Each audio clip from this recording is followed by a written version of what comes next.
The auctioneer's voice rang out across the dusty platform in Ordway, Colorado, and Natalie Jenkins felt her heart turn to stone as rough hands pushed her forward into the blazing afternoon sun of 1878.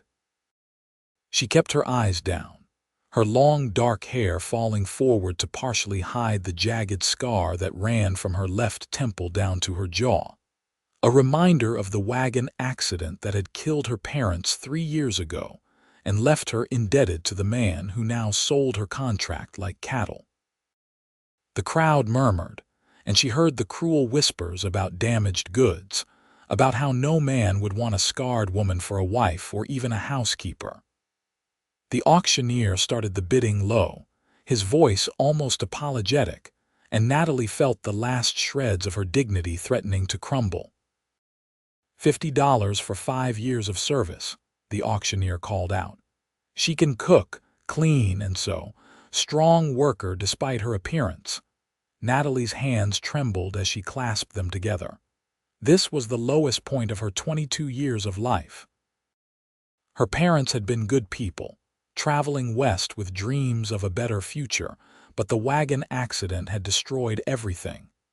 She had survived, but with injuries that left her scarred and alone. The doctor's bills had been astronomical, and the man who paid them, Herbert Carmichael, had held those debts over her head ever since. Now he was selling her contract to the highest bidder, legal in this territory for indentured servants, and there was nothing she could do about it. $50, someone called from the back, voice slurred with drink. $60, another man shouted, and the crowd laughed. Natalie felt tears threatening but refused to let them fall. She would not give these people the satisfaction of seeing her break. She had survived too much already. The scar might have ruined what little beauty she once possessed, but it had also taught her that she was stronger than she ever imagined. $75, the drunk man called again, and Natalie's stomach turned. She had seen him around town, a man known for his cruelty to women and animals alike. Please, God, not him. $75 going once, the auctioneer said, clearly wanting to be done with this unpleasant business. Then a voice cut through the crowd like a knife through butter, deep and steady and absolutely certain. $500. The entire crowd went silent. Natalie's head jerked up, and she found herself staring at a tall man who had just pushed his way to the front. He wore dusty trail clothes, a worn hat pulled low over his eyes, and he carried himself with the quiet confidence of someone who knew exactly who he was and did not care what anyone else thought. He was perhaps 26 or 27, with sun-weathered skin and strong features that spoke of long days under the open sky. "I am sorry, sir," the auctioneer stammered. "Did you say 500? "That is right," the man said, his voice carrying easily across the stunned crowd. $500 for her contract, paid in full right now. Herbert Carmichael pushed forward, his greedy eyes lighting up. "That is more than generous, sir. She is yours." "Wait," the cowboy said, holding up one hand. He walked up the steps to the platform, his boots heavy on the wood, and for the first time, Natalie got a good look at his face. He had gray eyes that seemed to see right through all her defenses, and when he looked at her, there was no pity, no disgust, just a clear-eyed assessment that felt almost respectful. "What is your name?" he asked her directly, ignoring everyone else. "Natalie Jenkins," she whispered, her voice rough from disuse. "Natalie," he repeated, as if testing how it sounded. Then he did something that made her heart stop. He smiled at her, a genuine smile that reached those gray eyes and made them crinkle at the corners.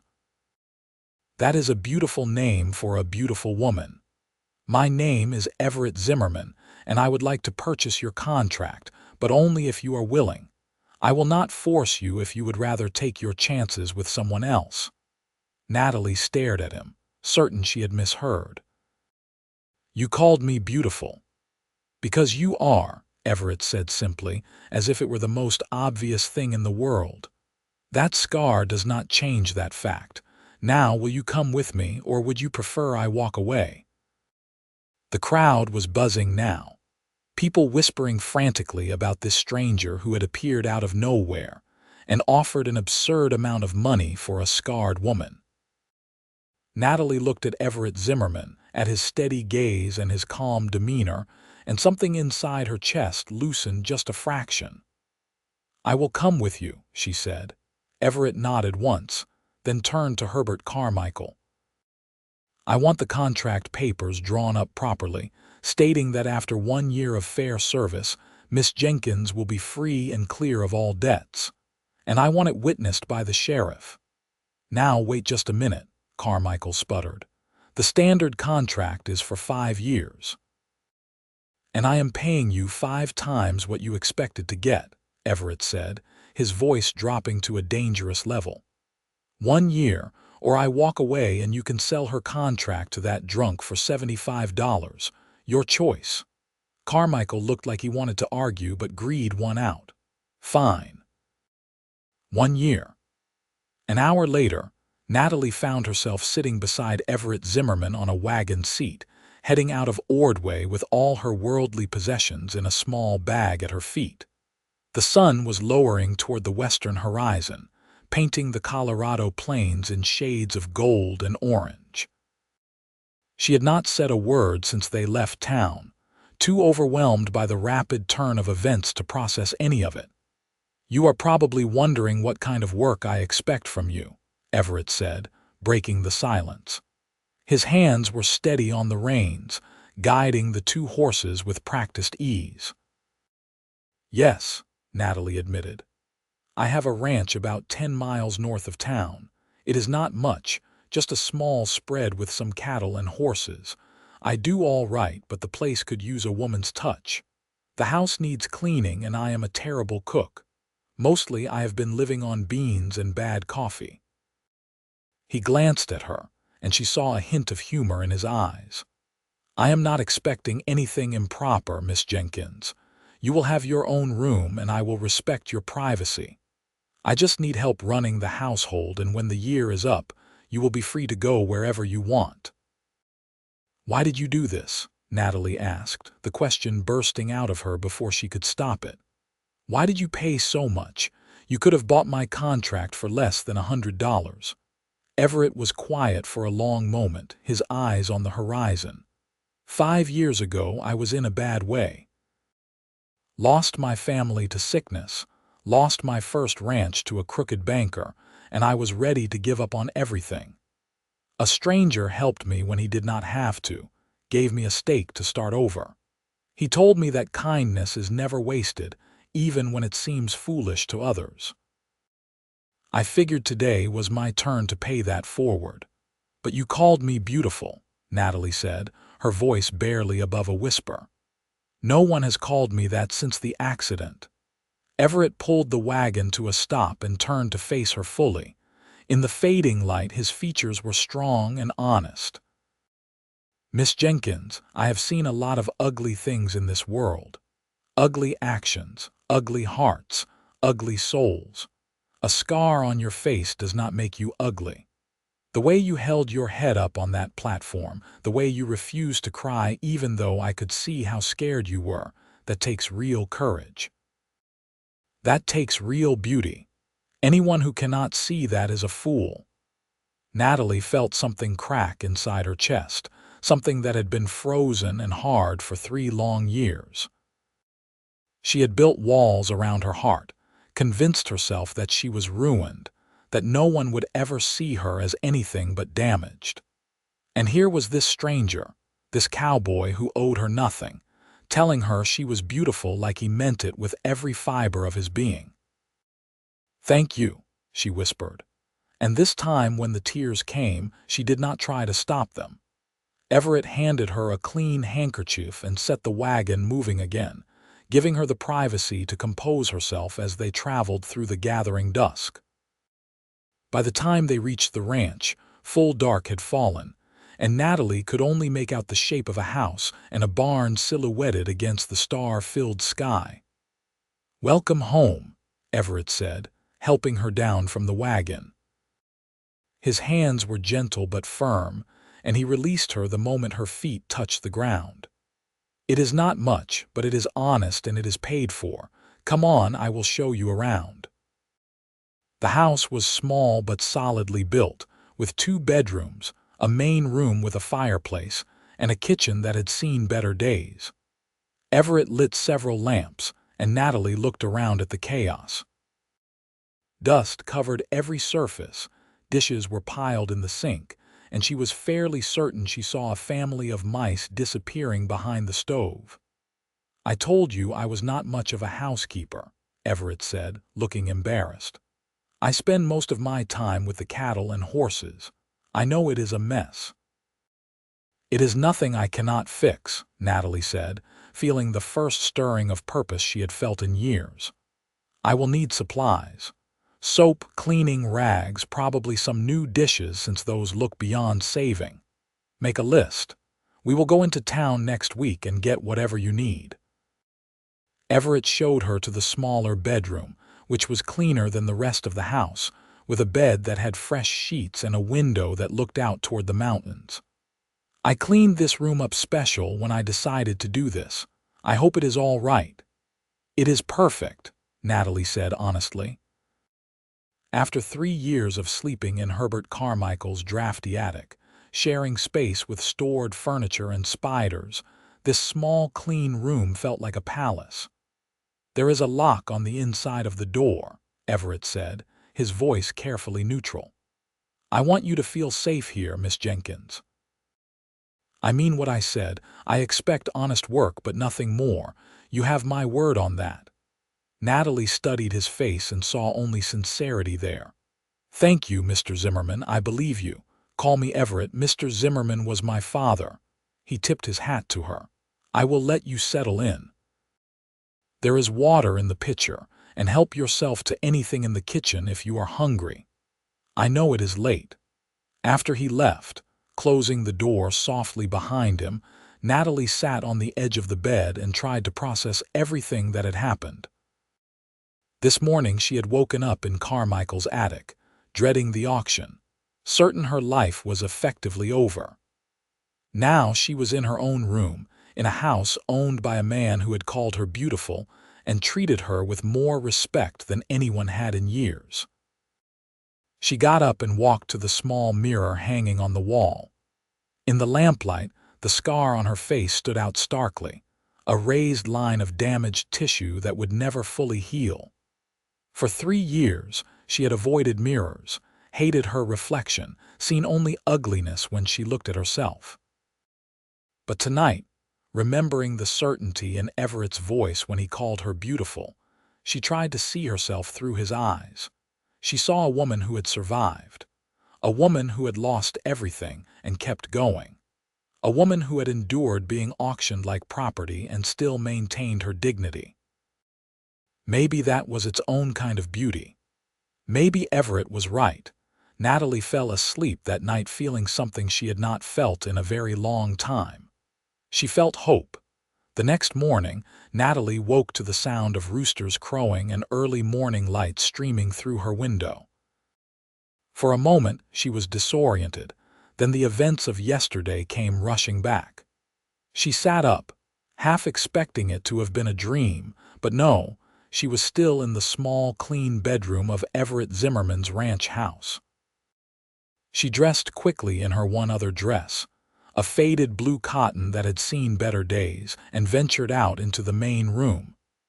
The house was quiet, and when she looked out the window, she could see Everett in the distance, working with a horse in the corral. He had clearly been up for hours already. Natalie surveyed the kitchen with a critical eye. It would take days to get this place properly clean, but she could make a start. She found a bucket, pumped water from the well outside, and set to work. By the time Everett came in for breakfast 3 hours later, she had cleared and scrubbed every surface in the kitchen, washed all the salvageable dishes, and had biscuits baking in the oven. "Something smells good," Everett said, hanging his hat by the door. He looked surprised and pleased. "You did not have to start so soon. I figured you would want a day to settle in." "I wanted to," Natalie said, pulling the biscuits from the oven. They were golden brown and perfect, and she felt a surge of pride. "I have not been able to cook properly in years. Carmichael only let me make basic meals. This feels good." "Well, those biscuits look about 100 times better than anything I have made in recent memory," Everett said, sitting down at the now clean table. "I appreciate the effort, Miss Jenkins." "Natalie," she said. "If I am to call you Everett, you should call me Natalie." "Natalie it is," he agreed, accepting the plate she handed him. He bit into a biscuit and closed his eyes. "Lord, that is good. I forgot food could taste like this." They ate in comfortable silence, and Natalie found herself studying Everett when he was not looking. In the morning light, she could see details she had missed yesterday.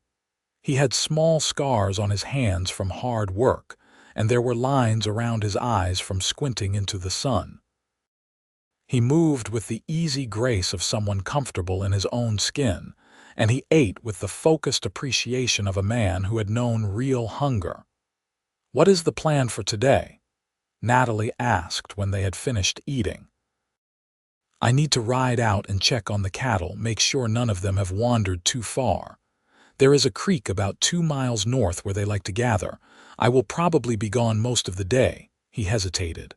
"Will you be all right here alone?" "I will be fine," Natalie assured him. "I plan to continue cleaning. This house needs a lot of work." "You do not have to do it all at once," Everett said. "Pace yourself. I do not want you exhausting yourself trying to fix 3 years of neglect in one day." "I appreciate the concern, but I like to stay busy," Natalie said. "It helps me think." Everett nodded, understanding in his eyes. "Fair enough. I will be back before dark. There is a rifle over the fireplace if you need it, though I doubt you will. We do not get much trouble out here." After he left, Natalie threw herself into her work. She cleaned the main room, scrubbing floors and walls, beating dust out of the old rug, washing windows until they sparkled. She found linens in a chest and aired them out, made up Everett's bed with fresh sheets, and organized the chaos of his bedroom into something approaching order. As she worked, she thought about her situation. She was essentially Everett's servant for the next year, bound by contract to work for him in exchange for room and board. But it did not feel like servitude. He had given her a choice on that auction platform, had treated her with respect and kindness, had seen her as a person rather than damaged goods. That was more than she had expected from anyone. The real question was what she would do when the year was up. She had no family, no money beyond what she might save, no prospects. The idea of being on her own was terrifying and exhilarating in equal measure, but that was a problem for future Natalie. Present Natalie had a house to clean and a life to rebuild, one day at a time. Everett returned just as the sun was setting, dusty and tired but satisfied. "All the cattle are accounted for," he reported. "And 3 of the cows are going to calve soon, which means good money come spring." "Supper is ready," Natalie said, gesturing to the table where she had laid out a proper meal of stew, fresh bread, and the last of the biscuits from breakfast. Everett looked around the transformed house, his eyes widening. "You did all this today?" "I told you I like to stay busy," Natalie said, feeling a flush of pleasure at his obvious appreciation. "Busy is one thing. This is something else entirely." Everett walked through the house, taking in all the changes. "I have not seen this place look so good since I bought it." "Natalie, this is amazing work." "It is what you are paying for," Natalie said, but his genuine pleasure made her feel warm inside. "No," Everett said seriously. "I am paying for basic housekeeping. This is way beyond that. You have a real talent for making a place feel like a home." They settled into an easy routine over the next few weeks. Everett would rise before dawn, do the morning chores with the animals, come in for breakfast, then spend the day working the ranch. Natalie would manage the house, cook the meals, and slowly transform the neglected homestead into something special. She planted a small garden, mended clothes, made curtains for the windows, and created a home out of what had been just a house. As they worked side by side each day, they talked. Everett told her about his life, about growing up in Missouri, about losing his parents and younger sister to cholera when he was 21. He spoke about his first ranch, about how he had worked himself to the bone only to have a corrupt banker find a legal loophole and take everything. He talked about the stranger who had helped him, a traveling preacher named Samuel who had given him $200 and told him to start over in Colorado. "I paid Samuel back every penny once I got on my feet," Everett said one evening as they sat on the porch watching the sunset. "Tracked him down in Kansas and gave him his money plus interest. He just laughed and told me to give it to someone else who needed it someday. That is what I was trying to do when I saw you on that auction platform." "You did more than help me," Natalie said softly. "You saved me, Everett. That man who was bidding, I know his reputation. He has hurt women before, if he had won my contract." She shuddered, unable to finish the thought. "He did not win," Everett said firmly, "and he never will. You are safe here, Natalie, I promise you that." Natalie shared her own story about the wagon accident that had killed her parents and left her scarred. She talked about waking up in the doctor's office, about the pain and the horror of seeing her face for the first time. She spoke about Herbert Carmichael, about how he had seemed kind at first but gradually revealed his true nature as a man who saw her only as free labor to pay off an impossible debt.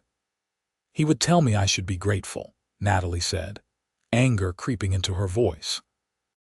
"That no one else would take in someone like me, that I was lucky he was willing to keep me despite my appearance. After a while, I started to believe him." "He was wrong," Everett said, his voice hard. "You are not lucky to have been exploited. He should have been honored that someone as strong and capable as you was willing to work for him." "You really believe that?" Natalie said wonderingly. "You actually see me that way?" "I see you exactly as you are," Everett replied. "A beautiful, strong, capable woman who has survived more than most people could handle. That scar just proves you are a fighter, Natalie. It does not diminish you. It makes you more." Natalie felt tears prick her eyes, but they were good tears this time. "No one has ever talked to me the way you do, Everett. Like I am a real person, not just something broken that needs to be hidden away." "You are the most real person I have met in a long time," Everett said. "And I am grateful every day that I happened to be in town that day." As autumn progressed into winter, Natalie realized something was changing between her and Everett. It was in the way he smiled when he saw her in the morning, the way he always made sure she had enough firewood before a cold night, the way he asked her opinion on ranch decisions like her thoughts mattered. It was in the way her heart sped up when he came in from the fields, the way she found herself watching him when he did not know she was looking, the way she started putting extra care into her appearance even though she told herself it did not matter. One snowy December evening, they were sitting by the fire after supper, Everett mending a bridle and Natalie working on a quilt. The wind howled outside, but inside the house was warm and cozy and felt more like a home than anywhere Natalie had lived since her parents died. "Can I ask you something?" Everett said suddenly. "Of course," Natalie replied, setting down her needle. "Why do you always keep your hair covering the left side of your face when we are in town?" He held up a hand quickly. "I am not criticizing, I am just curious. You do not do it here at home." Natalie touched her hair self-consciously. "I suppose I am trying to avoid the stares and whispers. People in town look at me like I am a curiosity or something pitiable. It is easier to just hide it. You know what I think when I look at you? Everett asked, setting aside the bridle. What? Natalie whispered. I think you are one of the most beautiful women I have ever seen. That scar does not hide your beauty, Natalie. Nothing could. He stood up and crossed to where she sat, kneeling down so they were at eye level. You have expressive eyes that show everything you are feeling. You have a smile that lights up this entire house. You move with grace and purpose. You are intelligent and funny and kind. That is what I see when I look at you. Everett, Natalie breathed, her heart pounding so hard she was sure he could hear it. I know I have no right to say any of this, Everett continued, his gray eyes intense. You are in my employ and it is improper for me to speak this way, but I cannot keep pretending I do not feel what I feel. Somewhere between that auction and now, I fell in love with you, Natalie Jenkins. Completely, utterly, hopelessly in love with you. Natalie stared at him, unable to believe what she was hearing. You love me. I love you, Everett confirmed. And I understand if you do not feel the same way. I understand if the power dynamic makes this uncomfortable. I will never hold it against you or treat you differently if you want things to remain professional. But I had to tell you the truth. I could not keep hiding it anymore. You think I want things to remain professional? Natalie asked, a laugh bubbling up from somewhere deep inside her. Everett, I have been in love with you since you stood on that platform and called me beautiful in front of the whole town. I have been in love with you every day since, watching you work, listening to you talk, living in this house you have made safe for me. I just never thought someone like you could love someone like me. Someone like you, Everett repeated, reaching up to gently push her hair back from her face, fully exposing the scar. You mean someone strong and brave and beautiful. Natalie, I am the lucky one here. You could have any man you wanted. I want you, Natalie said simply. I only want you. Everett cupped her face gently in his work-roughened hands, his thumbs brushing over her cheeks with infinite tenderness. May I kiss you, please? Natalie whispered. When Everett kissed her, it was gentle and sweet and full of all the feelings they had been holding back. Natalie felt like her heart might burst from the sheer joy of it. This man, this wonderful, kind, honest man, loved her, not despite her scar, but because of everything she was. He saw her, really saw her, and he loved what he saw. When they finally broke apart, both breathing hard, Everett rested his forehead against hers. I want to do this right, Natalie. I want to court you properly. I want to marry you if you will have me, but not until your contract is up. I will not have anyone saying I coerced you or took advantage of my position. When you are free and clear, if you still feel the same way, I will ask you properly to be my wife. That is 7 more months, Natalie protested. 7 months of pretending in front of others that we are just employer and employee. 7 months is nothing compared to a lifetime together, Everett said. And we do not have to pretend when we are here alone. This house is ours, Natalie. In here, we can be exactly who we are to each other. Then in here, I can tell you that I love you, Natalie said, savoring the words. I love you, Everett Zimmerman. I love your kindness and your strength and your integrity. I love the way you see the best in people. I love how safe you make me feel. I just love you. And I love you, Everett replied, kissing her again. Every part of you, inside and out. They sat together by the fire for a long time that night, Everett holding Natalie close, both of them marveling at the unexpected turn their lives had taken. What had started as a business transaction, a man rescuing a woman from a terrible fate, had transformed into something neither of them had expected. They had found love in the most unlikely of circumstances, and it was real and true and worth more than all the gold in Colorado. The winter months were the happiest of Natalie's life. She and Everett settled into their secret courtship, stealing moments of affection when they were alone, talking late into the night about their dreams and fears and hopes for the future. Everett never pushed for more than Natalie was comfortable giving, always respectful of her boundaries, always putting her comfort first. They made plans for the future. Everett wanted to expand the ranch, maybe hire some help so he was not working from dawn to dusk every day. Natalie talked about maybe starting a small business selling her quilts and preserves in town. They discussed children, both agreeing they wanted a large family someday, kids who would grow up on this ranch surrounded by love and wide open spaces. In public, they maintained the pretense of a professional relationship. When they went to town for supplies, Natalie would ride beside Everett on the wagon seat, but they kept a careful distance. People still stared at her scar, still whispered, but Natalie found it bothered her less and less.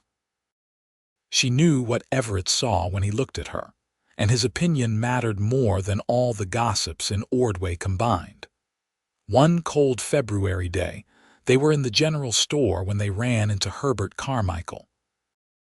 The man looked older and meaner than Natalie remembered, his eyes narrowing when he saw her.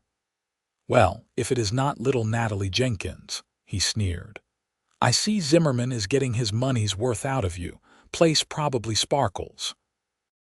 "Miss Jenkins is an excellent employee," Everett said coolly, moving slightly to position himself between Natalie and Carmichael. "Was there something you needed?" "Just surprised you are still keeping her around," Carmichael continued, ignoring the warning in Everett's voice. Most men would have gotten tired of looking at that face by now. Then again, maybe you make her wear a bag over her head. Everett moved so fast Natalie barely saw it. One moment he was standing beside her, the next he had Carmichael pressed against the wall, forearm across his throat. "You listen to me very carefully," Everett said, his voice deadly quiet. "You will never speak about Miss Jenkins that way again. You will never speak to her at all. If I ever hear that you have said one unkind word about her, if I even hear that you looked at her wrong, I will make you regret it." "Am I making myself clear?" Carmichael nodded frantically, his face turning red. Everett released him and stepped back, his expression returning to its usual calm. "Good. Now get out of here before I change my mind about letting you walk away." Carmichael scurried out of the store and Everett turned to Natalie. "Are you all right?" "I am fine," Natalie said, though her hands were shaking. "You did not have to do that." "Yes, I did," Everett said firmly. "No one talks about you that way, no one." The store owner, an older woman named Mrs. Patterson, came over with a concerned expression. "That Carmichael is a nasty piece of work, always has been. Miss Jenkins, I hope you do not take anything he says to heart." "I try not to," Natalie said. "Good." Mrs. Patterson patted her hand. "And Mr. Zimmerman, I think you are a good man for standing up for her. Not enough men would." Word of the incident spread through town, as word always did in small communities. To Natalie's surprise, the reaction was mostly positive. People began to treat her with more respect, greeting her on the street instead of looking away. Several women went out of their way to be friendly, inviting her to join the church sewing circle and asking her advice on recipes. "I think people are starting to see you the way I do," Everett said one evening. "Took them long enough. Or maybe they are just scared of you after you threatened Carmichael," Natalie teased. "That too," Everett admitted with a grin. "Whatever works." Spring came early that year, melting the snow and turning the plains green almost overnight. Everett was busy with calving season, often spending entire nights in the barn making sure the cows and their babies were healthy. Natalie would bring him hot coffee and food, sitting with him in the hay while he worked. "This is my favorite time of year," Everett said one night, watching a newborn calf wobble to its feet for the first time. Everything is new and full of possibility. Like us, Natalie said softly. Like us, Everett agreed, taking her hand. 3 more months, Natalie. 3 more months and your contract is up. 3 more months and I can ask you properly to marry me. You could ask me now, Natalie pointed out. I am not going to say no. I want to do it right, Everett insisted. When you say yes, I want there to be no question that you are completely free to choose. No contracts, no obligations, nothing but your own heart. My own heart chose you a long time ago, Natalie said, leaning her head on his shoulder. But I understand what you mean. And I can wait 3 more months. I have waited this long for something real. 3 more months is nothing. As spring turned to early summer, Natalie began to plan. If Everett was going to propose properly, she wanted to be prepared with her own answer. She used some of the small wages Everett had been paying her to buy fabric in town and spent her evenings secretly sewing a new dress. It was a deep blue that matched her eyes, with delicate embroidery at the collar and cuffs. She wanted to look her best when she became Mrs. Everett Zimmerman. The day her contract expired was a clear, beautiful June morning. Natalie woke to find Everett already gone, which was unusual. He always made a point of having breakfast with her. Confused, she dressed in her new blue dress and went out to the main room. The entire house was filled with wildflowers. They were everywhere, in jars and vases and cups, covering every surface with an explosion of color and scent. In the middle of it all stood Everett, wearing his best shirt and holding his hat nervously in his hands. "Everett," Natalie breathed, looking around in wonder. "What is all this?" "As of today, you are a free woman," Everett said. "No more contract, no more obligations. You can leave this ranch and go anywhere you want, and I will give you the money to do it." "I do not want to leave," Natalie said, walking toward him. "I was hoping you would say that." Everett set down his hat and took both of her hands in his. "Natalie Jenkins, I have loved you from the moment I saw you standing on that auction platform, refusing to cry even though you were terrified. I have loved you every day since, watching you transform this house into a home, watching you bloom like these wildflowers once you felt safe. You are the strongest, most beautiful woman I have ever known, and I want to spend the rest of my life proving that to you." Everett dropped to one knee, pulling a small box from his pocket. Inside was a simple gold band with a single small diamond. "Natalie Jenkins, will you marry me? Will you be my wife, my partner, my love for the rest of our days?" Natalie was crying now, happy tears streaming down her face. "Yes. Yes, Everett, I will marry you. Nothing would make me happier." Everett stood and slipped the ring onto her finger, then pulled her into a kiss that made her toes curl. When they broke apart, both laughing and crying at the same time, Natalie saw that her hand was shaking. "Are you all right?" Everett asked, concerned. "I am perfect," Natalie assured him. "I am just overwhelmed. A year ago I was being auctioned off like property. Today I am engaged to the man I love. It feels like a dream." "It is not a dream," Everett said, kissing her forehead, her cheeks, her lips. "It is real, and it is ours, and I am never letting you go." They were married a month later in the small church in Ordway. Natalie wore her blue dress and carried a bouquet of the same wildflowers Everett had filled the house with on the day he proposed. Everett wore a new suit and could not stop smiling. Most of the town turned out for the wedding, curious about the scarred woman and the cowboy who loved her. Mrs. Patterson from the general store cried through the entire ceremony.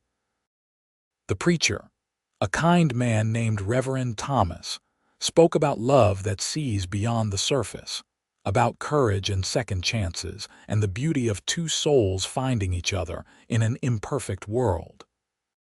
When Everett lifted Natalie's veil to kiss her, he made sure everyone could see her scar, could see that he was not ashamed or embarrassed. He cupped her face tenderly and kissed her with all the love in his heart, and when he pulled back, he whispered loud enough for the front rows to hear, "You are so beautiful." Natalie had never felt more loved or more seen in her entire life. The reception was held at the ranch, with neighbors bringing food and music and celebrating late into the evening. As Natalie danced with her new husband under the stars, she thought about how far she had come. From the auction platform where she had been sold like cattle to this moment, spinning in the arms of a man who loved her exactly as she was. "What are you thinking about?" Everett asked, pulling her close. "About how you saved me," Natalie said. "No," Everett corrected gently. "You saved yourself. You survived, you endured, you kept your spirit intact even when people tried to break it. I just had the good sense to see what was already there." "Then we saved each other," Natalie compromised. "You needed a home and I needed someone to believe in me. We made each other whole." "I will take that," Everett agreed, kissing her softly. "We made each other whole." Their first year of marriage was everything Natalie had dreamed of and more. She and Everett worked side by side on the ranch, partners in every sense of the word. He valued her opinions and decisions, consulting her on everything from which cattle to sell to where to plant the new fence line. She loved the physical work, loved feeling useful and capable and strong. The ranch prospered under their combined efforts. Everett hired 2 ranch hands, young men from town who needed work, and suddenly there was help with the heavy labor. This gave Everett more time to spend with Natalie, and they made the most of it. They would ride out to check on the cattle together, picnic by the creek, talk about everything and nothing as the sun set over the Colorado plains. Natalie started her quilting business, and it took off faster than she expected. Women from 3 counties over wanted her work, drawn by the intricate patterns and the love that clearly went into every stitch. She hired 2 women from town to help her keep up with the orders, and suddenly, she had her own successful business. "I am married to a successful businesswoman," Everett would say proudly, showing everyone who came to the ranch the latest quilt Natalie had made. "And I am married to a prosperous rancher," Natalie would reply. "We make a good team." "The best team," Everett would agree. In the spring of their second year of marriage, Natalie realized she was pregnant. She told Everett one evening after supper, nervous about his reaction even though she knew he wanted children. "A baby," Everett repeated, his face going through a series of expressions before landing on pure joy. "We are going to have a baby. We are going to have a baby," Natalie confirmed, laughing as Everett picked her up and spun her around before setting her down carefully like she was made of glass. "Are you happy?" Natalie asked. "Happy does not even begin to cover it," Everett said, kneeling down and pressing his face to her still flat stomach. "Hello in there, little one. This is your father. I already love you more than I knew was possible." Natalie ran her fingers through his hair, overcome with emotion. "You are going to be such a good father." "I am going to try," Everett promised. "This child is going to grow up knowing they are loved and wanted and valued, just like their mother should have always been treated." The pregnancy was not easy. Natalie was sick most of the first few months, and Everett fussed over her constantly. He would not let her do any heavy work, insisted she rest every afternoon, and personally made sure she was eating enough. The ranch hands teased him about being overprotective, but Everett did not care. "That is my wife and my baby," he would say. "I will protect them however I see fit." Natalie gave birth to a son on a cold November morning after a long and difficult labor. Everett held her hand through all of it, wiping her forehead with a cool cloth, telling her how strong she was, how proud he was of her. When the baby finally arrived, screaming lustily and waving tiny fists, Natalie cried with relief and joy. "He is perfect," Everett said, tears streaming down his face as he held his son for the first time. "Natalie, he is absolutely perfect." They named him Samuel, after the preacher who had helped Everett start over all those years ago. Little Samuel had his father's gray eyes and his mother's dark hair, and he was the most loved baby in all of Colorado. "He has your nose," Natalie said one evening, watching Everett rock their son to sleep. "And your stubborn streak," Everett replied with a grin. "This boy knows what he wants and when he wants it. He comes by it honestly," Natalie said. "We are both pretty stubborn, true. But it is a good quality. Stubbornness gets you through the hard times." As Samuel grew, the ranch continued to prosper. Everett expanded the operation, buying more land and more cattle. Natalie's quilting business became so successful, she had to hire 4 more women just to keep up with the orders. They were becoming one of the most successful couples in the area, but it never went to their heads. They remembered where they had come from, remembered what it was like to struggle. When Samuel was 2, Natalie gave birth to twin daughters, Emma and Rose. Everett was beside himself with joy, cooing over his daughters and declaring them the prettiest babies ever born. He was gentle and patient with all 3 children, spending hours playing with them, teaching them about the ranch, reading them stories before bed. "You are an amazing father," Natalie told him one evening, watching him juggle all 3 children at once, somehow keeping them all entertained. "I have an amazing wife and amazing children," Everett replied. "How could I be anything else?" Over the years, they took in several other people who needed help. A teenage boy whose parents had died of fever, a young woman running from an abusive husband, an elderly couple who lost their farm and had nowhere to go. The Zimmerman Ranch became known as a place where people could find safety and a second chance, just like Natalie had all those years ago. "We are paying it forward," Everett would say. "Just like Samuel the preacher told me to do." "We are building a family," Natalie would correct, "not just by blood but by choice." Their 3 children grew into remarkable young people. Samuel was quiet and thoughtful like his father, with a gift for working with horses.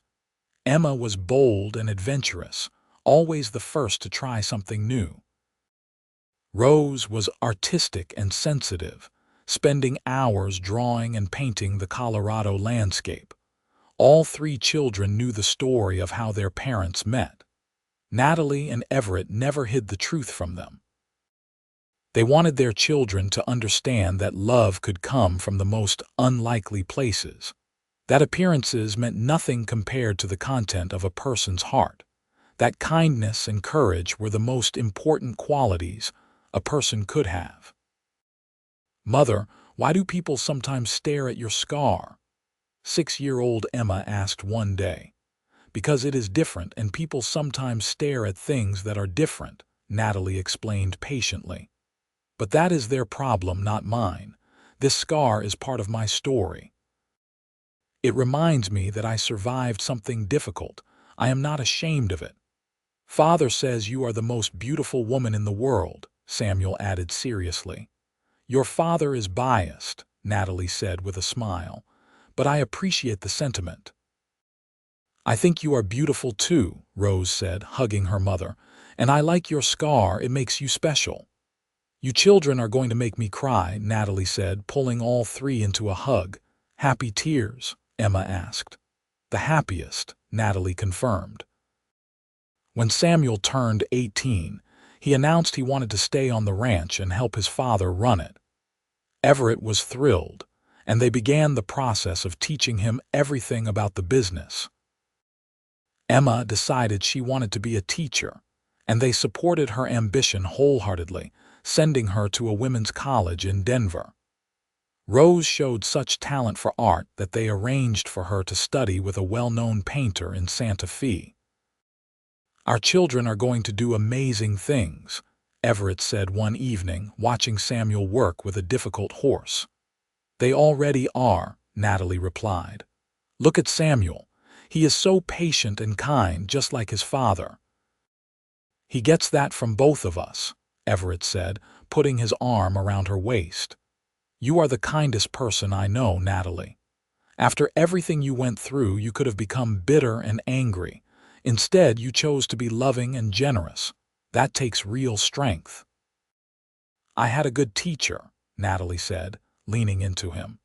You showed me what real love looks like. You gave me a reason to choose love over bitterness. They stood together watching the sunset, comfortable in the silence that comes from 20 years of marriage. Natalie thought about that scared, scarred young woman standing on the auction platform, certain her life was over. She thought about the cowboy who had paid double and called her beautiful. She thought about how one act of kindness had changed both their lives forever. You ever regret it? Natalie asked suddenly. Paying all that money for me, you could have bought 3 good horses for what you spent. Natalie Zimmerman, I have never regretted a single moment with you, Everett said firmly. You are the best investment I ever made. You are my partner, my love, my best friend.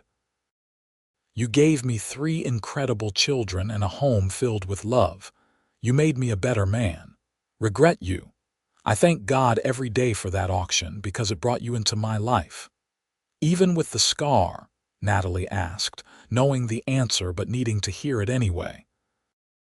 Especially with the scar, Everett said, tracing the line gently with his finger like he had done 1,000 times before. This scar is part of you, and I love every part of you. It tells a story of survival and strength. How could I not love it? I love you, Everett Zimmerman, Natalie said. 20 years later, and I love you more than ever. And I love you, Natalie Zimmerman, Everett replied. Today, tomorrow, and every day after that until I draw my last breath. As they grew older, Natalie and Everett watched their family expand. Samuel married a sweet girl named Clara from town, and they gave them 2 grandchildren. Emma married a fellow teacher and settled in Denver but visited often. Rose eventually returned from Santa Fe with a husband in tow, a kind artist named James, and they built a house on the ranch property so Rose could be close to her family. The ranch itself became one of the most successful in Colorado. Samuel proved to be an excellent manager, and with his father's guidance, they expanded into breeding horses as well as cattle. Natalie's quilting business had grown so large that she opened an actual shop in Ordway, employing 15 women and providing good wages to families who needed them. But more than their material success, the Zimmermans became known for their generosity and kindness. They donated to the church, supported the school, and helped numerous families through hard times. They never forgot where they came from or how easily fortune could change. On their 25th wedding anniversary, Everett planned a surprise for Natalie. He took her back to Ordway, to the exact spot where the auction platform had once stood. It had long since been torn down, replaced by a small park with a gazebo and flower gardens. Why did you bring me here? Natalie asked, confused. Because this is where my life really began, Everett said. 26 years ago, I stood in this spot and saw the most beautiful woman I had ever laid eyes on. She was scared but brave, hurt but not broken, and I knew in that moment that I had to save her. You did save me, Natalie said softly. No, we saved each other, Everett corrected, echoing words from long ago. You saved me from a lonely life, from becoming hard and bitter. You taught me about real love, about partnership, about building something meaningful. You gave me a family and a home and a reason to be the best man I could be. Everett, Natalie said, tears streaming down her face. I want to renew our vows, Everett said, right here where it all started.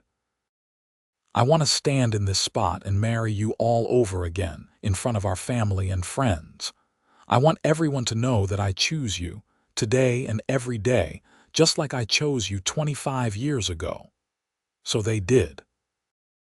On a beautiful June day, surrounded by their children and grandchildren and half the town of Ordway, Natalie and Everett renewed their wedding vows in the park that stood where the auction platform once had been.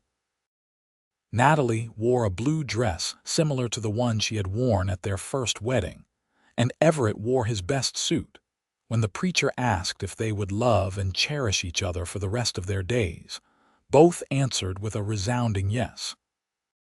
When Everett kissed his wife, he did it with the same passion and reverence he had shown at their first wedding, making sure everyone could see that he loved every part of her, including the scar that had faded with time but never disappeared. "You are still the most beautiful woman I have ever seen," Everett whispered against her lips. "And you are still the man who saved me by seeing what everyone else missed," Natalie whispered back. The years continued to pass, filled with joy and love and the occasional hardship that life inevitably brings. They lost Emma to pneumonia when she was only 45, a tragedy that devastated the entire family. But they held each other through the grief, remembering their daughter's bright spirit and adventurous soul. They celebrated when Samuel's oldest daughter became the first person in the family to attend university. They cried happy tears when Rose's paintings were displayed in a gallery in Denver. Through it all, Natalie and Everett remained each other's rock.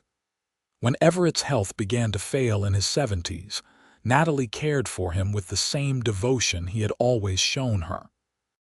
When Natalie had a bad fall that left her bedridden for months, Everett rarely left her side, reading to her and making sure she was never alone. "We have had a good life," Everett said one evening as they sat on the porch of the ranch house, watching the sun set over the plains they had called home for more than 50 years. "The best life," Natalie agreed, her hand in his. Both of their hands were weathered and wrinkled now, marked by years of hard work and life lived fully. "Do you remember that day on the auction platform?" Everett asked. "When I first saw you?" "Every detail," Natalie said. "I remember thinking my life was over. I remember the cruel whispers and the men bidding like I was livestock. And then I remember your voice cutting through it all. $500. I thought you were crazy." "I was crazy," Everett admitted. "Crazy in love from the first moment." "You called me beautiful," Natalie said, touching the scar that had faded to a thin white line over the decades. "No one had called me that since the accident. You have no idea what that meant to me." "I meant every word then, and I mean it now," Everett said, turning to look at her fully. "You are beautiful, Natalie. Inside and out, you always have been and you always will be." "How did I get so lucky?" Natalie wondered. "To be loved by you, I am the lucky one," Everett insisted. "You could have chosen anyone, you could have left when your contract was up, but you stayed. You chose me. You built this life with me. That is the greatest gift I have ever received." They sat in comfortable silence, watching the stars come out one by one. Around them, the ranch bustled with activity. Samuel was working in the barn with his sons. Rose was in her studio nearby, probably painting by lamplight. The house that Natalie had cleaned and transformed all those years ago now rang with the voices of grandchildren and great-grandchildren, filled with love and life and laughter. "We built something good here," Natalie said.